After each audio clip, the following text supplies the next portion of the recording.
లక్ష్మీ తిరుగుతున్నా కర్ణ గారు దాపుకొచ్చింది. కర్ణ గారు నేను కోరుకున్నాను వెళ్ళిపోతున్నాను. ఆడబరాయండి కర్ణ గారు కోరుకున్నాను వెళ్ళిపోతున్నాను. ఆడబరాయని నాయన నీకు ఆటరా? అవునండి. నీలో ఎంత కుష్టి వ్యాధి వస్తుంది ఏంటంటే ఎవరో లోపలికి వచ్చింది. ఏమంటే తిరుగుతామంట కుష్టి వ్యాధి రూపంలో ఉంది. ఏకలో దోమలకు గంజన మాసంతో ఉంది. నీ సంవత్సరం కావాలంటండి. హోంగుండు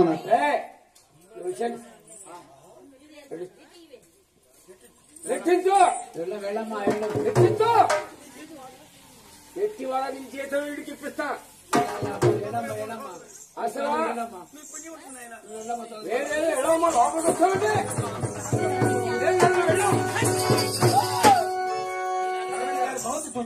కర్ణమయ్యా నీ ఇల్లు రామ రామ అయ్యా నీ ఇల్లు రామ రామ కర్ణగారి భవంతాయి మాట్లాడేసి కర్ణగారి కాలి పొందుల దేవుడు మా ఇల్లు దగ్గర పడుతుంది. మంచిదేగా మా ఇల్లు దగ్గర పడితే కిరసాలు బయటే అమ్మవారు చెప్పించిందండి. అంటే కర్ణమయ్య ఇల్లు కాడ తిరుపతి దాన్ని చెప్పించింది. పాదాలు పట్టుకోండి. ఒరే చెక్కలోడా మా ఇల్లు కాదు రావు. కుర్చోలు బయట అవసరం అయితే ఊరంతా దగ్గర పడితే గవర్నమెంట్ వాళ్ళు ఇల్లు ఇస్తారు. అందుకే నమ్మకం. అందుకే ఎర్రమాది కూడా నమ్మకం నమ్మకం చెప్పి కర్ణగారి యొక్క బండారు తల్లిగా ఆడిపోయమంటారు. అమ్మా నేను కాదు మాది కార్యం చేతులు ఉన్నారు ఇక్కడ. ఇక వారు ఆర్డర్ తీసుకుంటే జరిగిపోయినట్టు. ఏమన్నప్పా వస్తాను జరిగిన దానికి ఎవరేం చేస్తారు దానికి అసలు కాగా నువ్వు వంగరం వేస్తా చెయ్యి కాకుండా తీసి ఇచ్చినది. అమ్మో చర్య భరితులు అయిపోయినారు. ఏమో ఇంత సత్యం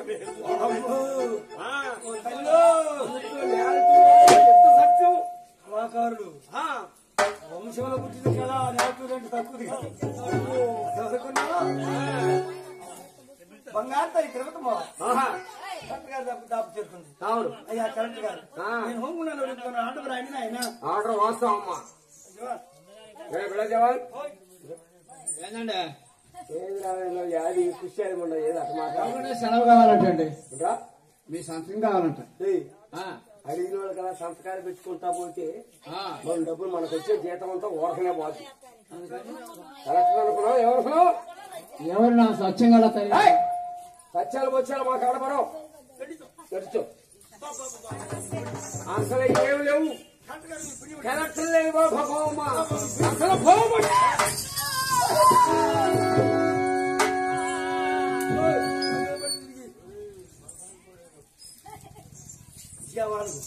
ఈ విధంగా గెంటిస్తారు కలెక్టర్ గారు. లేకపోతే ఆడికెక్కేవాళ్ళు నా సత్యాన్ని నిరూపించాలి.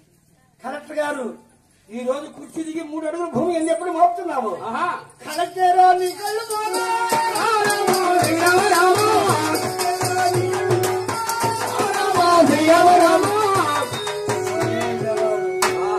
ఏమైనా సత్యం ఉంటే కుర్చీ ఎందుకు వస్తుంది?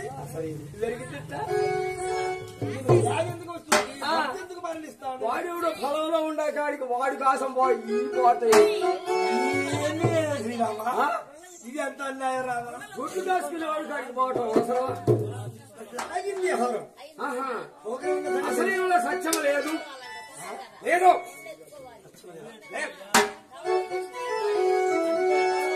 సత్యం ఉంటే భర్త మరణించడు. కుర్చీ దిగి ముందు 3 అడుగులు దిగారు.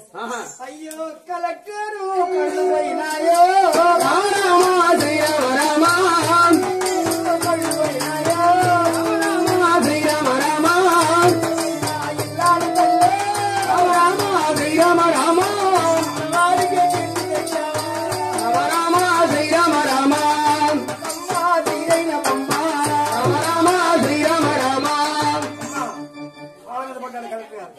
ఎప్పుడులాగా నేను నేత్రం ఇచ్చినట్లయితే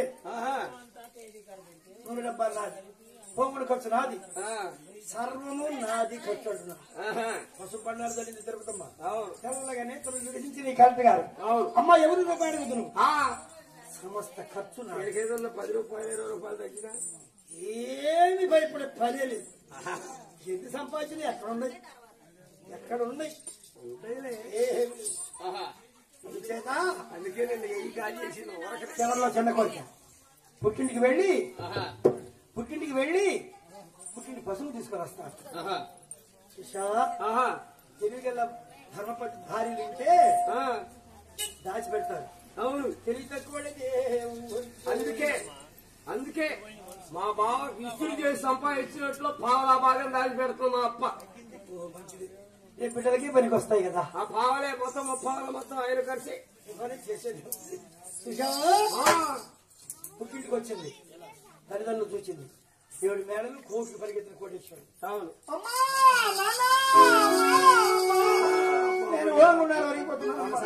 నాగేశ్వర గారికి ఫోన్ చేసేవాడు. పుట్టింటి పశువు కోసం వచ్చి పశువు కావాలకు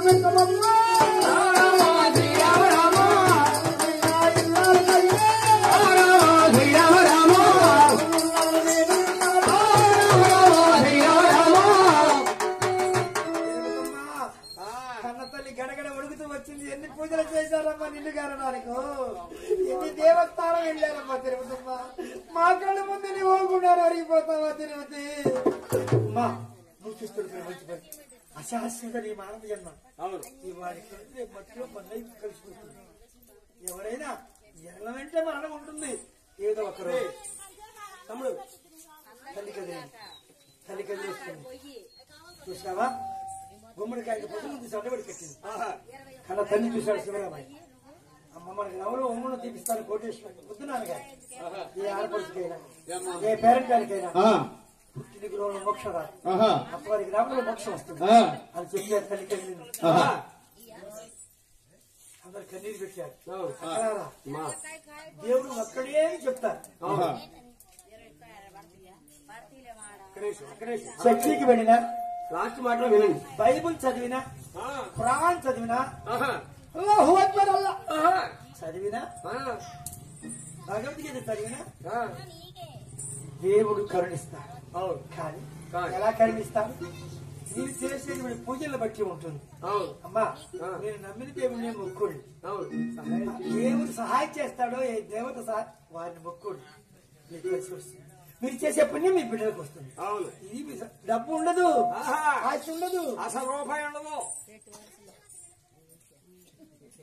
అందుకని మీరు చేసే పూజలే ఫలించేది.